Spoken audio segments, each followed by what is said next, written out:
Hello friends, good morning, শুভ সকাল। সবাইকে কেমন আছো? সবাই দেখো, বাড়িঘর মনে হচ্ছে না, মনে হচ্ছে বাগান, জঙ্গল, চারপাশে এত গাছপালার। এদিকে কীর্তনের আওয়াজে জানি না কতটা শুনতে পাবে। কীর্তন এখনও তো চলছে, আর আমি বাবা কথা বলার জন্য মুখের কাছে নিয়ে এসেছিলাম ফোনটা। আর আমি এখন এই যে মানে ভিডিও শুরু করছি, আর মাঠের দিকে আসলাম। দেখো শশার জমি। তো চলো দেখি মাঠে শশা আছে, মানে এই জমিতে এখন শশা আছে কি নেই সেটা দেখি। তারপরে থাকলে একটা দুটো তুলে নিয়ে যাব। মানে শশা খাবো বা চুরি করব সেই উদ্দেশ্যে আসিনি, শশা তুলবো একটা জমির থেকে, সেটাই বেশ একটা আনন্দ ভাব। এটা তো পাকা পাকা ভাব লাগছে। তো চলো, শশার জমিতে ঢুকবো না, কারণ ঢুকলেই গা চুলকাবে।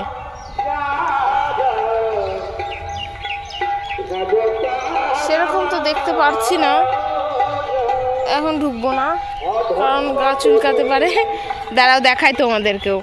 দেখো শশার জমি। এই গাছটা আগের বার যখন এসেছিলাম, মানে এখানে হলুদ হলুদ হয়েই এসেছিল, মরে যাবে ভাব।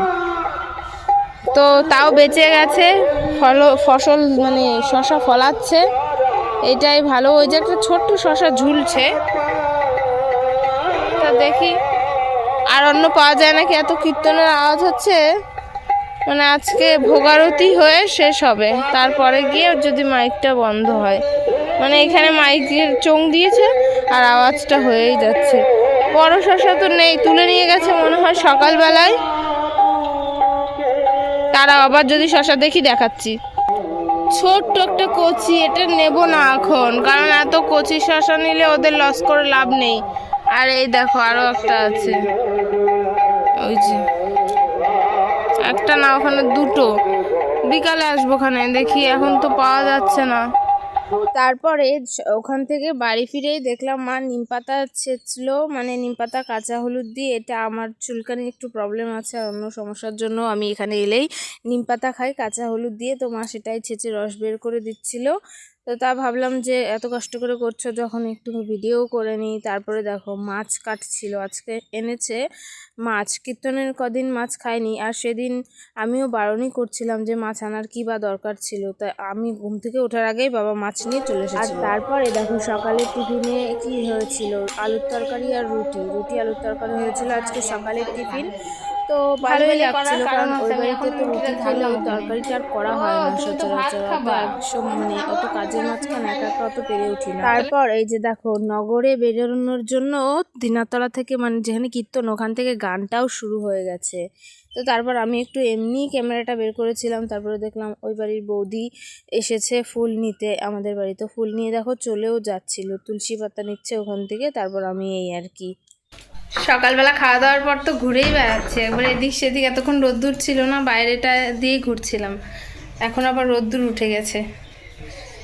তো বাইরে আসছে নগর কীর্তন, ওই যে নগরে আসে কীর্তনের শেষ দিন, আজকে ভোগারতির কীর্তন হবে, নগরে আসছে।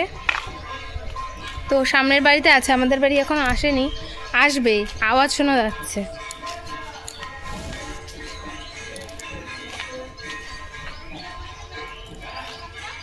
তো এই আর কি ব্যাপার, তার জন্য রেডি করছে জিনিসপত্র। এই যে দেখো, আরে মাথায় কি বাঁধিস, এই যে দেখো প্রদীপ জ্বালিয়েছে, বাতাসা, জল রেডি করাই আছে, তুলসী পাতা। তুলসী গাছটা ছোট্ট, সবে লাগিয়েছে মনে হয়। দেখা যাক এবারে কি হয়, রং আবির খেলা হয় নাকি। তারপর একজন দিয়েছে বাতাসা, একজন দিয়েছে নকুলদানা, মানে আমার জেঠি নকুলদানা দিয়েছে, আমার মা বাতাসা দিয়েছে। ধূপকাঠি প্রদীপ জ্বালিয়ে রেখে দিয়েছে, আর আসলেই পা ধোয়ার জন্য জল রেখেছে। তারপরে ওই যে দেখো নগরে এসেও গেছে আমাদের বাড়িতে, সবাই এক এক করে ঢুকছিল। তো ওই আর কি ব্যাপার। তারপরে সবাই মিলে ঢুকছে, তা আমি ভাবলাম যে ওখান থেকে ভিডিও স্টার্ট করি। প্রথমে দেখলাম যে আগে ওই বাড়িরা আমাদের এখানে এসেই দিত একসাথে, কিন্তু এবার দেখলাম যে ওখানে আলাদা করছে। তো আমি আবার সেখানেও একটু চলে গেলাম। এরপর দেখো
করছে।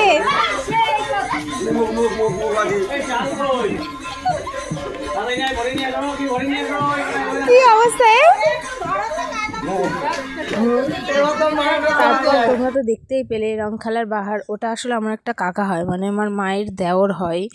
তো দেওর বৌদিকে একেবারে ইচ্ছা মতো রং লাগিয়েছে। রং খেলাতে তো সুযোগ পায় না, প্রত্যেক বছরই এই দিনটাতে এরকম রং মাখামাখি হয়। তারপর দেখো খাওয়া দাওয়ার কিছুক্ষণ পরে, প্রায় তখন 3:30 পৌনে 4 বা 4 বাজে, তখন আমরা বেরিয়ে গেছিলাম কীর্তন।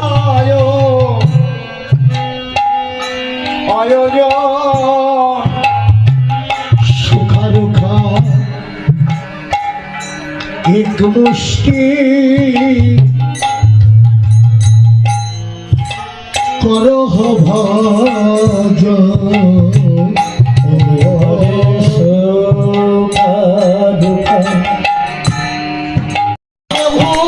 सुखे निद्रा जाय हरे हरे बाहर माथे महाप्रभु सुख निद्रा जाय श्री कृष्ण चैतन्य प्रभु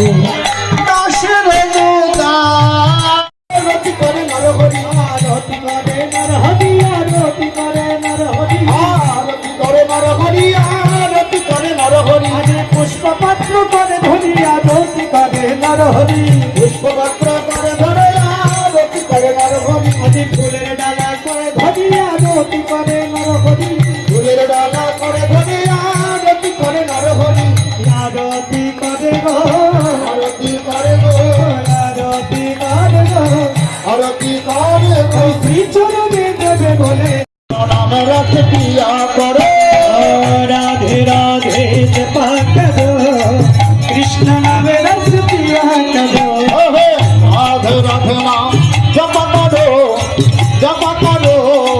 कृष्ण नाम रस पिया करो वृंदावन में कुंज है राधे वो है। তারপরে দেখো ভোগারতির গান শেষ হওয়ার পরে একটু ভোগ দর্শন আর কি। তো সবার জন্য আর কি সবাই যারা মালসা দিয়েছে তাদের মালসাগুলো এখানে সাজানো আছে। আর ঠাকুরটা না খুবই সুন্দর করে সাজিয়েছে আর খুব সুন্দরও লাগছে। দেখো আমি একটু মানে ভিড় ঠেলে সামনে গিয়ে একটু ভিডিও ফটো সব তুলে নিয়ে এসেছি। তো ওই আর কি ব্যাপার। তারপরে দেখো রাত্রে এসেছিলাম, তখন কিন্তু চলে গেছি প্রায় 7টার দিকে এসেছিলাম আমরা খিচুড়ি খেতে। তো তখন দেখো রাতও হয়ে গেছে। আর এই যে দেখো সবাই পাতা নিয়ে নিচে বসে খাচ্ছে ঠাকুরের অনুষ্ঠানে, এটাই কিন্তু নিয়ম। তারপরে আর কি তারপরে দেখো ওই যে পুচকোটা আমার কাছে ছিল, ও একেবারে ঝুঁকে পড়ে মার কাছে যাবে বলে ওরকম হাত বাড়াচ্ছিল, তখন ওনাকে ঘুম পেয়ে গেছে। তো ওই কারণে ওর মাকে বারবার করে খুঁজছিল, সামনে আছে তাই জন্য। তো কী করছে দেখো, তো এইভাবে আঙুল দিয়ে দিয়ে মাকে খুঁজছিল না, ফোনটা ধরতে যাচ্ছিলো যেহেতু ক্যামেরাটা অন করা ছিল। তারপরে এই যে দেখো খিচুড়ি নিয়ে বসেও গেছি। খিচুড়িটা কিন্তু খুবই সুন্দর টেস্ট হয়েছিল। মোটা চাল দিয়ে বানানো তো কী হয়েছে, মোটা চালের জন্য আরোই বেশ ভালো লাগছিল। তারপর দেখো চুমকি আর এসা জুতো কিনবে আমাকে ডেকে নিয়ে গেছিলো। তো আমিও গেছিলাম সাথে নিষিদ্ধ দোকানে, মানে আমাদের এখানেই একটা দোকানে। তো ওরা দুজনে জুতো কিনলো। চুমকির পায়ে যেটা সেটা চুমকি নিয়েছে, আর এসা কিন্তু এটা নেয়নি। যাই হোক ওই যে পিঙ্ক কালার মতো আছে ওই জুতোটা নিয়েছে। হ্যালো ফ্রেন্ডস, মানে সকালে শুরু করছি না ভিডিওটা, দেখো মুখ ধুতে গিয়ে জল পড়ে ভিজে গেছে। শেষ করছি রাত্রে, তো এভাবেই শুরু করি, তো এভাবেই শেষ করছি। তো গুড নাইট বলার জন্যই মেনত ভিডিওটা অন করা। যাই হোক গুড নাইট, শুভরাত্রি। অনেক রাত হয়ে গেছে, প্রায় 11:30 বাজে। তো গুড নাইট, দেখা হচ্ছে নেক্সট ব্লগে। সবাই ভালো থেকো, সুস্থ থেকো, টাটা।